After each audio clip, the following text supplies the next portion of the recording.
नमस्कार जेंटलमैन, स्वागत आपका। मैं हूं योगेंद्र। आप देख रहे हैं खास खबर, और खास खबर में हम बात करेंगे भगवान कृष्ण के जन्मोत्सव। कान्हा का जन्म न केवल भारत, दुनिया में इनके श्रद्धालु हैं जिन्हें इंतजार होता है कृष्ण जन्माष्टमी का, और उसी तरह से तैयारी भी की जाती है। घर घर में लड्डू गोपाल, भगवान कृष्ण की तस्वीरें। अगर इस वक्त हम बात करें तो वृंदावन से लेकर के दुनिया के कोने कोने में नंद के घर आनंद भयो जय कन्हैया लाल की इसकी धूम देखी जा सकती है। तो चलिए हम भगवान कृष्ण के जन्म और जन्मोत्सव का महत्व, इसका विधान, तमाम चीजों को समझने की कोशिश करेंगे। हमारे साथ 3 जाने माने ज्योतिषाचार्य जुड़ रहे हैं। हमारे साथ प्रोफेसर डॉक्टर विनोद शास्त्री साहब, राजस्थान संस्कृत यूनिवर्सिटी के फॉर्मर वाइस चांसलर हैं। हमारे साथ पुरुषोत्तम गौर साहब, महेंद्र मिश्रा साहब, जाने माने ज्योतिषाचार्य हैं, वो भी जुड़ रहे हैं।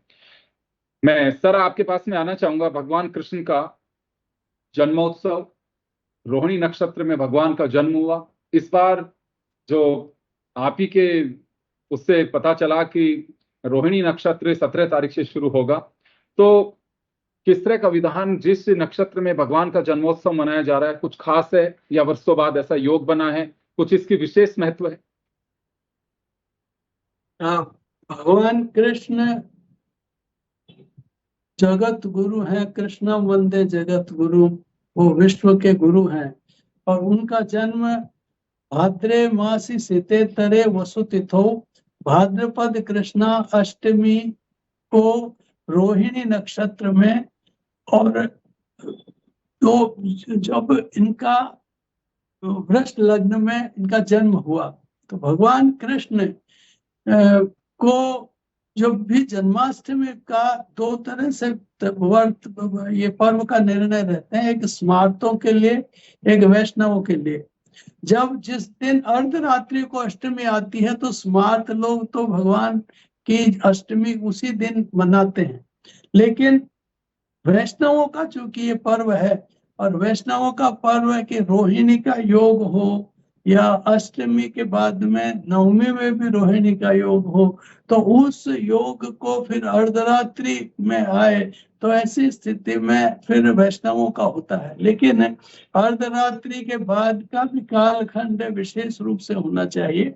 तो यहाँ पर आपके इस बार जो वैष्णवों का और स्मार्तों का, तो जो वैष्णवों के कृष्ण जन्माष्टमी है वो तो 16 तारीख की है, और स्मार्तों की 15 तारीख को है, क्योंकि आज ही अर्धरात्रि को अष्टमी आ जाएगी 12 बजे, 11:50 तक सप्तमी रहेगी, तो अर्धरात्रि की सब अष्टमी आ जाएगी। तो भगवान कृष्ण की अभी जन्माष्टमी का 16 तारीख को विशेष रूप से पर्व रहेगा। तो जन्माष्टमी को भगवान का जो कि जन्म होता है, इसलिए इस तरह की धारणा होती है कि उनकी माता बहुत प्रसव पीड़ा में रहती हैं, और बहुत परेशान रहती हैं, उनको कारागार में डाला हुआ होता है, और वैसे समय में भगवान का जन्म हुआ है। इसलिए सब लोग उपवास करते हैं कि भगवान की कृपा बने, जब उनका जन्म हो तो माता कष्ट से दूर हो और उन भगवान का प्राकट्य हो पृथ्वी पर, तो ऐसे समय उनका आशीर्वाद सबको मिले, इसलिए सब उपवास करते हैं। भगवान कृष्ण का उपवास में अलग अलग तरह से उपवास करते हैं। तो ठीक है ना। ये पंचामृत के साथ, कई लोग फलाहार के साथ में करते हैं कि शाम को जब अर्धरात्रि में भगवान का जन्म हो जाता है तो जन्म जी के बाद में फलाहार ग्रहण करते हैं। कई लोग सिर्फ निराहार ही रहते हैं और दूसरे दिन ही पारना और आहार दोनों एक साथ करते हैं फलाहार के साथ में। तो भगवान कृष्ण एक ऐसे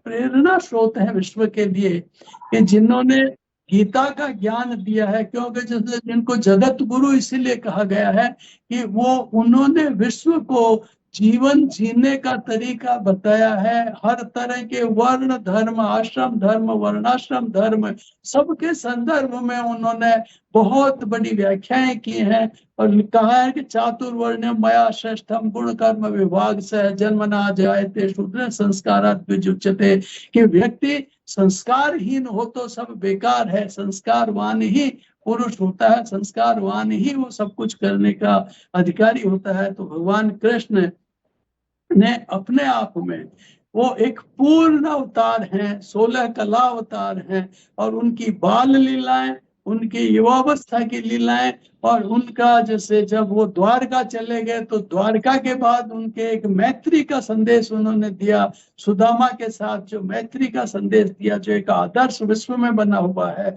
कि मैत्री हो तो ऐसी हो कि जो जिसमें कोई भेद नहीं, अपने मित्र के लिए सब कुछ न्योछावर करने को तैयार रहे, तो वैसा भाव रहे। तो ऐसे प्रेरणा स्रोत है भगवान कृष्ण जी हमारे लिए।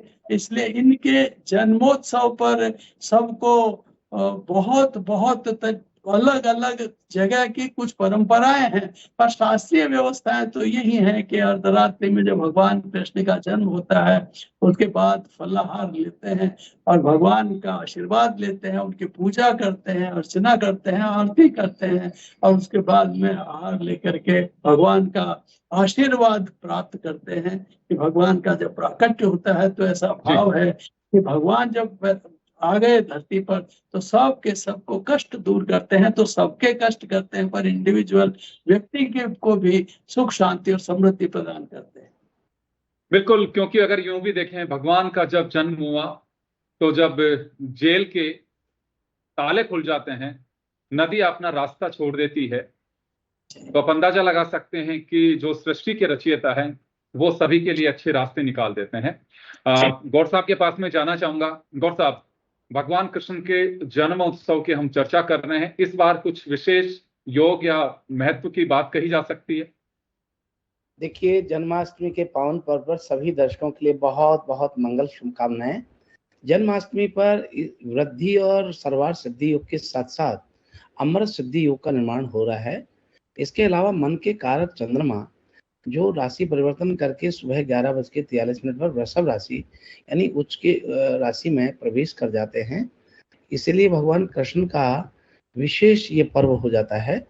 और आप देखिए कि जहाँ जन्माष्टमी पर वृद्धि और सर्वार्थ सिद्धि के साथ साथ अमृत सिद्धि योग का निर्माण हो और चंद्रमा उच्च का तो रहेंगे ही, ऐसा संयोग, दुर्लभ संयोग के बीच हम जन्माष्टमी का पर्व मनाने जा रहे हैं।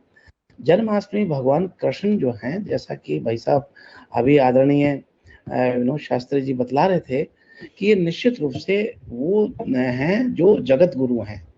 एक गुरु जो 2-5 लाख लोगों के गुरु हो सकते हैं, लेकिन एक करोड़ों करोड़ों लोगों के गुरु, जगत गुरु, वो केवल भगवान कृष्ण ही हो सकते हैं। भगवान कृष्ण की पूजा का जो विशेष महत्व है वो है कि जीवन में आप 11 का व्रत जरूर करें, और 11 के व्रत दोनों ना कर सकें तो कोई बात नहीं, जन्माष्टमी का व्रत जरूर करें। जन्माष्टमी का इस दुर्लभ संयोग में जो व्रत करते हैं उनको मान सम्मान के साथ साथ घर में शांति, स्वास्थ्य आदि में बहुत समृद्धि मिलती है। भौतिक सुख सुविधाओं को देने वाले कृष्ण, आप देखते हैं कि आज हमारे पूरे प्रदेश में सबसे ज्यादा प्रसिद्ध मंदिर यदि हैं तो देखिए गोविंद देव जी जयपुर के नगर सेठ कहलाते हैं। खाटू श्याम जी आप देखिए कि पूरे राजस्थान के एक प्रमुख मंदिरों में से मंदिर है कृष्ण के। ऐसे ही बांके बिहारी जी जैसा कि वृंदावन में देखे हैं, तो अनेक प्रकार के भौतिक सुख सुविधाओं को देने वाले और धन को देने वाले कृष्ण की पूजा करने से इच्छाएं पूरी होती है। कृष्ण जीवन पार्टनर भी देता है, क्योंकि कृष्ण के संबंधों में जो गहराई है वो शायद ही किसी और देवता में हो। आप देखिए कि उनका जहाँ प्रेम है तो राधा के साथ है, तो राधा के मंदिर में प्रत्येक मंदिर में राधा ही होती है। एक मैं समझता हूँ पूरे पिंक सिटी के अंदर एक ही रुक्मिणी का मंदिर होगा जहाँ कृष्ण भगवान साथ में होंगे। तो ऐसे कृष्ण का जन्म पर्व हो तो जन्म पर्व पर प्रत्येक व्यक्ति के लिए, सभी राशि वालों को ये सकारात्मक और बदलाव तो देते ही हैं, लेकिन अनेक प्रकार के कष्टों का भी निवारण करते हैं। आपके आत्मविश्वास और सकारात्मक ऊर्जा के लिए आपको अपने नियम से, अपने भाव से, क्योंकि भाव ही देवा वित्ति तस्मात् भाव ही कारणम, भाव से जो अपने घर में भगवान का आगमन के लिए लड्डू गोपाल के रूप में पूजा करते हैं।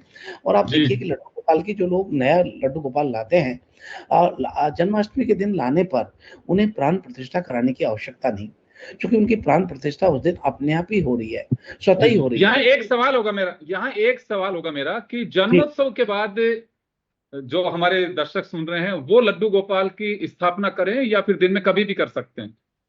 नहीं, मैं वही आपको निवेदन कर रहा हूँ कि पूरे दिन में कभी भी भगवान कृष्ण को आप ला करके और पंचामृत से स्नान आदि करा करके अपने घर में धातु में ले आए, चाहे अष्ट धातु में ले आए, चाहे पीतल में ले आए, चाहे चांदी में ले आए, और आपकी सामर्थ्यता तो सोने में लाए। तो ये आप जब बनवा के लाते हैं, जन्माष्टमी का पर्व एक ऐसा पर्व है जो उनका जन्मदिन का पर्व है, तो आप दोपहर में अभिजीत में लेके आए और दिन भर उनका पंचामृत अभिषेक करके संध्या के समय धूप अगरबत्ती करके और सजा के, और भगवान का फिर रात को 12 बजे उनका अभिषेक, पंचामृत अभिषेक करके और फिर उनको पंजीरी आदि का भोग लगाने के बाद और पूजना चालू करें। नियमित रूप उनको दूध, भोजन, जो भी प्रसाद बनता है तुलसी डाल के अवश्य खाएं। तुलसी भगवान को प्रिय है, क्योंकि तुलसी के बिना इनको कोई भी प्रसाद जो है पसंद नहीं है, तो तुलसी डाल करके आप करें। और मैं आपको बताना चाहता हूं कि आप देखिए यहाँ जो ये जन्माष्टमी की मध्यरात्रि है 1:41 पर ग्रहों के राजा सूर्य सिंह राशि में प्रवेश कर रहे हैं, वहीं वर्तमान में शुक्र और गुरु दोनों ही मिथुन राशि में विराजमान है, तो जिससे गज लक्ष्मी का योग निर्माण हो रहा है। और ऐसे में जन्माष्टमी का ये जो दुर्लभ संयोग है, इसमें पूजा करने से घर में लक्ष्मी की प्राप्ति के साथ साथ अनेक प्रकार के सुख, शांति, समृद्धि, वैभव प्राप्त होने वाला ये संयोग देने वाला संयोग है। आप देखिए कि जो भाव से, मन से भगवान को पोशाक के साथ यदि मोर मुकुट में, मुकुट के साथ मोर पंख लगाता है या इस दिन मोर पंख घर में लाके रखता है, ये इस दुर्लभ संयोग में, तो ऐसे लोगों को मन चाहा फल प्राप्त होता है। तुम्हारे बच्चे बच्चे हैं तो उनकी शादियां संभव होती हैं, और जो बच्चे बहुत ज्यादा कंपटीशन में दिन रात लगे पड़े हैं, सफलता नहीं मिल रही, उन्हें सफलता प्राप्त होती है। लेकिन माखन मिश्री का भोग भगवान को जरूर लगाएं, क्योंकि माखन मिश्री से ही वो प्रसन्न होते हैं। नटखट भी है कान्हा, लेकिन कान्हा बहुत अनुशासित भी है। ऐसे अनुशासित हैं जैसे अभी भाई साहब हमारे आदरणीय डॉक्टर विनोद शास्त्री जी बतला रहे थे कि वो मित्रों के भी मित्र हैं। एक सुदामा को कितने गले लगा के किस प्रकार से आओ भगत करके और उन्होंने अपने गले लगाया, तो पूरे संसार में मैसेज दिया कि मित्रता भी बड़ी चीज होती है। मित्रता में कोई बड़ा छोटा नहीं होता, उसमें प्रेम पार्टनर होता है। प्रेम जहाँ होता है वही पार्टनर होता है। लाइफ पार्टनर तो एक अलग चीज है, नहीं, प्रेम पार्टनर का मतलब जिनसे हम प्रेम करते हैं, जिनसे हमारा स्नेह है, जिनसे हमारी आत्मीयता है, जिनसे हमारी मित्रता है। तो इस सकारात्मक बदलाव कहीं देता है तो केवल कृष्ण देता है। और आप ये आत्मविश्वास के साथ मैं कह रहा हूं कि जो कृष्ण की सेवा करते हैं उनके पास धन की कमी नहीं होती है। ये जितने भी खाटू श्याम के भक्त हैं, गोविंद जी के भक्त हैं, ये भक्त इसलिए हैं कि इनके पास धन की कमी हो ही नहीं सकती। और आप अधिकांश देखिएगा इनके जब भी कोई कार्य होते हैं या कोई भी आयोजन होते हैं, उनमें इतना धन खर्च होता है, इतना धन खर्च होता है कि शायद छोटी मोटी सरकार का बजट साल भर का खर्च हो जाता है। अब आप देखिए कि ये जो फाल्गुन मास में जो खाटू श्याम जी का मेला लगता है, आप क्या मानते हैं कितने लाखों लोग वहां जो है जाते हैं, कितने लाखों लोग मान जो है और सुरक्षित सब कुछ वो परमात्मा अपने यानी जो श्याम है, कृष्ण है, वो अपने आप सारा नियंत्रण करते हैं। तो भगवान कृष्ण के बारे में जितना कहा जाए वो कम है, लेकिन मैं फिर पुनः कहना चाहूंगा कि भाव से पूजा करने वाले, विश्वास के साथ पूजा करने वाले, इस बार जो आपका लीडरशिप करने के लिए कृष्ण आ रहे हैं आपके घर में, ये ऐसा आनंद देंगे क्योंकि ये बहुत दुर्लभ संयोग आपको यहाँ देखने को मिल रहे हैं। ऐसे संयोग बहुत बहुत कठिन से प्राप्त होते हैं। जी, मैं मिश्रा साहब आपके पास में आना चाहूंगा। आपसे मैं जानना चाहूंगा, एक हमारे अभी दर्शक भी हैं, वो श्रद्धालु भी हैं, भक्त भी हैं कृष्ण के, उनका कहना है कि हम अभिषेक करें तो अभिषेक का एक विधान जानना चाहते हैं, और दूसरा किन किन चीजों से अभिषेक किया जा सकता है भगवान के जन्मोत्सव पर। जी, आप सभी को प्रणाम और आप सभी को बहुत बहुत मंगल कामनाएं, शुभकामनाएं। देखिए, वैसे तो भगवान का अभिषेक आपके पास में जितने भी द्रव्य हैं, साहित्य हैं, सामग्री है, उनके अनुसार आप कर सकते हैं, लेकिन पंचामृत का अभिषेक तो अवश्य रूप से करें। दूध, दही, घी, शहद और जो अपने बूरा होता है, चीनी होती है, शर्करा, और उसमें भी अगर दूध जो है गाय का, जो देसी गाय होती है, इंडियन काऊ, उसका हो तो बहुत अच्छा रहता है। वैसे तो अभिषेक में चाहे अभिषेक भगवान किसी का भी हो, शिव का अभिषेक हो, वैष्णव, शैव, शाक्त, कोई भी किसी भी प्रकार का अभिषेक करे तो उसमें गोदुग्ध ही लेना चाहिए। तो इन 5 द्रव्यों का तो होता ही है, पंचामृत का अभिषेक तो होता ही है, दूध का अभिषेक तो होता ही है। उसके अलावा आप इक्षु रस का, जो गन्ने का रस से भी कर सकते हैं, और जो भी आपके पास में द्रव्य उपलब्ध है उनसे कर सकते हैं। भगवान का सबसे पहले आवाहन, जैसे आपने कहा कि किस प्रकार से पूजा क्रम रहता है, तो भगवान का आवाहन करें, और अगर आवाहित है, पूजित है, प्रतिष्ठित आपके पास में प्रतिमा है, तो फिर आवाहन करने की आवश्यकता नहीं रहती है। प्रतिमा आप जैसे गौड़ साहब कह रहे थे कि किसी की भी हो सकती है, अष्टधातु या पीतल, तांबा, या जो भी जिस प्रकार से भी, चांदी, स्वर्ण। लेकिन अगर मान लीजिए किसी के पास में प्रतिमा नहीं भी है या लड्डू गोपाल नहीं भी है, तो वो वैसे ही भगवान का ध्यान करे। मान लीजिए कि आप ट्रेन में है, प्लेन में है, या कहीं पर भी है, और आपने व्रत किया है या नहीं किया है, लेकिन आप पूजन करना चाहते हैं, आपने भगवान का जो है ध्यान करके, और ध्यायामि, पूजयामि, आवाहयामि, स्थापयामि, पहले तो आह्वान करें, स्थापन करें, फिर ध्यान करें। आवाहयामि, स्थापयामि, ध्यायामि, पूजयामि, पादयोः पाद्यम, जल चढ़ाएं। पहले जो भगवान के चरण है उनका प्रक्षालन करें। पादयोः पाद्यम, हस्तयोर अर्घ्यम, फिर हस्त, जैसे हम पैर, हाथ पैर धोते हैं, उस प्रकार से हस्तयोर अर्घ्यम, मुखे आचमनीयम, इस प्रकार से 4 बार जल छोड़े। 4 बार जल छोड़ करके फिर गंगा जल मिश्रित जो शुद्ध जल है उससे स्नान कराएं। स्नान कराने के बाद में फिर पूजन करें। पूजन करके निर्माल्य उत्तरे विसृज्य, निर्माल्य को उत्तर में विसर्जित करें।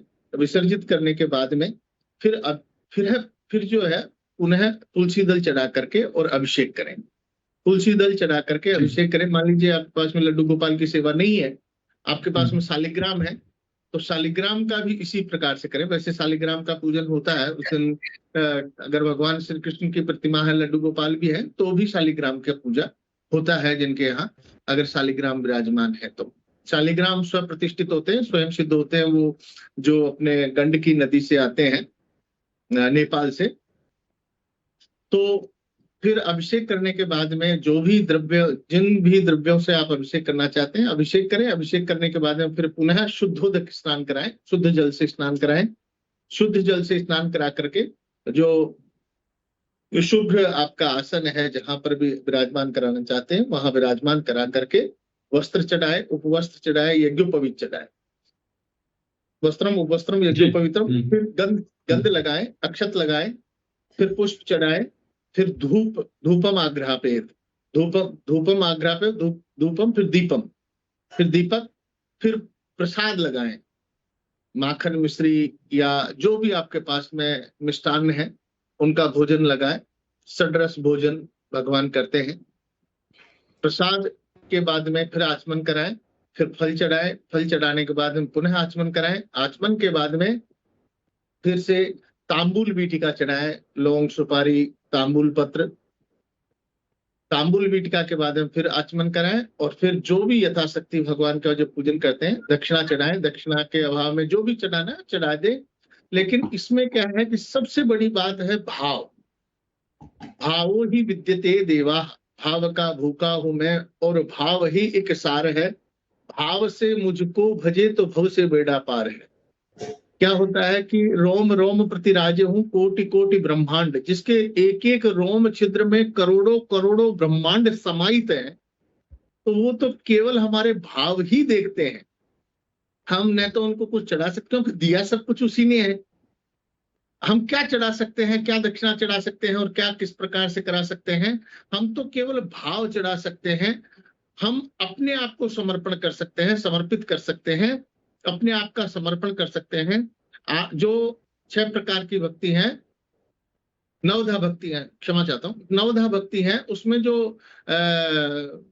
लास्ट की भक्ति है वो यही है, नवी भक्ति की समर्पण, खुद का अपने आप का समर्पण कर देना कि मैं तुम्हारा हूं, तुम मेरे हो गोविंद।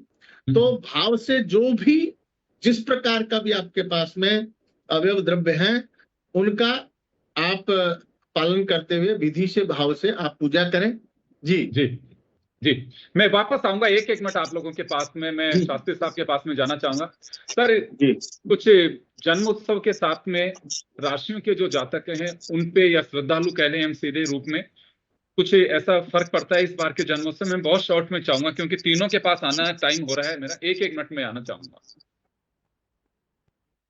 भगवान कृष्ण तो सभी राशियों के लिए सबको अच्छा फल देने वाले हैं। किसी को भी अनिष्ट ग्रह है तो उन सब को भगवान कृष्ण का नाम ले कि जैसे कृष्णाय वासुदेवाय हरे परमात्मने प्रणत क्लेशनाशाय गोविंदाय नमो नमः, सारे कष्टों को दूर कर देते हैं। भगवान कृष्ण के खुद के ही ऐसे ग्रह थे कि बहुत कष्ट में रहे, बचपन से ही कष्ट में रहे, युवावस्था में भी कष्ट में रहे, और जब लास्ट का समय आया तब भी उनको कष्ट ही रहा। तो भगवान कृष्ण तो ये संदेश देते हैं कि कष्टों से नहीं घबराना, अपना कर्म योगी होना चाहिए, कर्म करते जाना चाहिए, और अगर कर्म करते रहेगा तो व्यक्ति को निश्चित रूप से फल मिलेगा। कर्मण्येवाधिकारस्ते मा फलेषु कदाचन, भगवान कृष्ण का यही उपदेश है और सभी राशियों को ये शुभ फल देने वाले हैं। अगर किसी तरह की परेशानी है, भगवान कृष्ण का स्मरण करें, सभी को वो शुभ फल देंगे, आनंदित कर देंगे। जी, मैं गौर साहब आपके पास में आना चाहूंगा। आपका क्या मानना है कि भक्तों की राशियों पे कुछ असर पड़ता है भगवान के जन्म का? देखिए, मैं बिल्कुल राशियों पर जाऊंगा। मैं महेंद्र जी ने बहुत अच्छा कहा, बहुत अच्छा लगा, और भाई साहब तो खैर हमारे सबके मालिक हैं। लेकिन मैं एक बात कहना चाहता हूँ, जन्माष्टमी पर खीरा काटने का बड़ा प्रचलन होता है। भगवान कृष्ण के जन्म का प्रतीक है खीरा। तो खीरा क्यों काटे जाता है, इस रस्म के पीछे हमारी जो मान्यताएं रही हैं कि जब जन्म का समय होता है तो बच्चे को माँ से अलग करने के लिए गर्भ नाल को काटा जाता है। इसीलिए खीरे को काट करके भगवान कृष्ण का जन्मोत्सव मनाना चाहिए। तो मैं हमारे जन टीवी के माध्यम से सभी दर्शकों को बताना चाहता हूँ कि जब आप जन्मोत्सव मनाने जाएं तो आपको खीरा जरूर काटना चाहिए, और ये शुद्ध और पवित्र फल है, इसे कृष्ण को अर्पित भी करते हैं। लेकिन खीरा काटना ही चाहिए, क्योंकि देवकी के गर्भ से अलग करने की रस्म जो निभाई जाती है वो खीरा काट के निभाते हैं। एक बात। नंबर 2 बात, आप कह रहे हैं कि भगवान की पूजा से किस प्रकार से जो है ठीक होता है। बहुत शॉर्ट में मैं मेरी बात कहना चाहूँगा कि अभी पूजा के बारे में इतने विस्तार से बताया मिश्रा जी ने, बहुत शानदार लगा, बहुत ही आनंद आ गया। लेकिन जरूर एक कोशिश करें कि भगवान का जब जन्म हो उसके बाद आप उनको शंख ध्वनि जरूर करें, और आरती करके प्रसाद जो धनिया की पंजीरी बनाते हैं, तुलसी जरूर, दही पंजीरी पंचामृत डाल के ही प्रसाद वितरण करें। और इसका लाभ प्रत्येक व्यक्ति को होगा। इसका लाभ दर्शन का भी लाभ होता है और आपकी श्रद्धा से किए हुए जाप का भी लाभ होता है। भगवान कृष्ण के जन्मोत्सव में कोई भी सत्संग में या किसी मंदिर में आप जाकर के बैठते हैं, उसका भी आपको लाभ होने वाला है। इसलिए प्रत्येक राशि के व्यक्तियों को मैं कहना चाहूंगा, अपने घर में या बाहर उत्सव में जरूर जाएं। उत्सव में जाने से ही घर में उत्सव होंगे। ऐसी मंगल आपके लिए शुभकामनाएं। जी मिश्रा साहब, आपके पास में आना चाहूंगा। मैं एक बात जरूर जानना चाहूंगा कि क्या पर्टिकुलर किसी राशि के जातक को कुछ विशेष पूजा या कुछ ऐसा यहाँ पे इस बार का जो नक्षत्र बन रहा है उससे? देखिए, वैसे तो क्या है कि वृषभ का चंद्रमा रहेगा, उच्च का चंद्रमा है, भगवान श्री कृष्ण है, वो चंद्रवंशी है, तो वृषभ के लिए, सिंह के लिए, इनके लिए तो अत्यधिक है ही। लेकिन जैसा शास्त्री जी गुरु जी ने कहा कि भगवान तो जगत गुरु अनंत कोटि ब्रह्मांड नायक है, उनके लिए राशि वासी या किसी के लिए अच्छा या किसी के लिए बुरा हो ही नहीं सकता, सभी के लिए अच्छा है। भगवान का कोई भी किसी भी प्रकार का जो भी जन्म उत्सव भगवान का मनाते हैं, प्राकट्योत्सव मनाते हैं, उनके लिए सभी के लिए मंगलकारी होता है। और किसी भी राशि का जातक भगवान का व्रत करे, पूजा करे, जप करे, पाठ करे, जो भी वो कर सकता है वो करे, उसके लिए मंगलकारी ही होता है। इसलिए इसमें कोई पर्टिकुलर राशि के ऊपर या ऐसा व्रत हो, सभी को करना है, पूजा सभी को करनी है, भगवान का चिंतन सभी को करना है। और मैं यहाँ एक विशेष बात ये कहना चाह रहा हूं कि जैसा कहा गुरुजी ने कि भगवान प्रकट होकर के उन्होंने अपने जीवन चरित्र के माध्यम से बताया कि मैं भगवान होते हुए भी अगर दुख पा सकता हूं तो आप तो मनुष्य हैं। जो भी पृथ्वी लोक पर यहाँ आता है वो भोग भोगने के लिए ही आता है। इस मृत्यु लोक में प्रत्येक जीव, मैं संक्षिप्त में कहना चाहूं तो भगवान जिस अवतार को ग्रहण करे हैं और उसमें जो अपने कर्मों के माध्यम से, कृतित्व के माध्यम से बताया है, भगवान श्री कृष्ण ने जो गो गंगा गीता का उपदेश दिया, जो भगवान ने कर्म का उपदेश दिया, नियतम कुरु कर्मत्वम कर्म ज्यायो यह कर्मणः शरीर या त्रापिच तेना प्रसिद्ध यद कर्मणः कर्म प्रधान विश्व करी राखा जो जस करहि सो तस फल चाका। भगवान श्री कृष्ण ने जो कर्म का उपदेश दिया है ना, कोई भी जातक, भगवान का नाम लेना तो सबसे बड़ा कर्म है ही, लेकिन जो अपने कर्म में निरत रहता है उसके लिए जीवन में मंगल निश्चित रूप से होता है। जी चलिए, मैं माफी चाहूंगा क्योंकि भगवान कृष्ण तो खुद ही सृष्टि के रचयिता है और उनके बारे में जितना कुछ कहा जा सकता है, किद्वंतियां हैं, उनके बारे में इतने ग्रंथ हैं, तो हम उसी पे चर्चा कर रहे थे। और भगवान के लिए यह माना जाता है कि भगवान कृष्ण सभी को राह दिखाते हैं, वो सर्वत्र हैं। उनके लिए ये कहें कि जन्म है, चाहे दूसरी बातें हैं, वो उन्हीं को खुद ही, उनकी अपनी लीलाएं हैं कि उन्हीं को जन्म लेना था और जन्म के पीछे का कारण भी था। बहुत सारी ऐसी चीजें और हमारे धार्मिक जो ग्रंथ हैं, कथाएं हैं, उनके माध्यम से भी अगर आप देख रहे होंगे तो बहुत सारी भगवान कृष्ण के बारे में है। और कृष्ण जन्मोत्सव की सभी को बहुत बहुत शुभकामनाएं। हमारे जो ज्योतिषाचार्य हैं उन्होंने काफी मार्गदर्शन किया है, उसी के लिए सभी का बहुत बहुत धन्यवाद। दीजिए इजाजत, नमस्कार। हरिओम।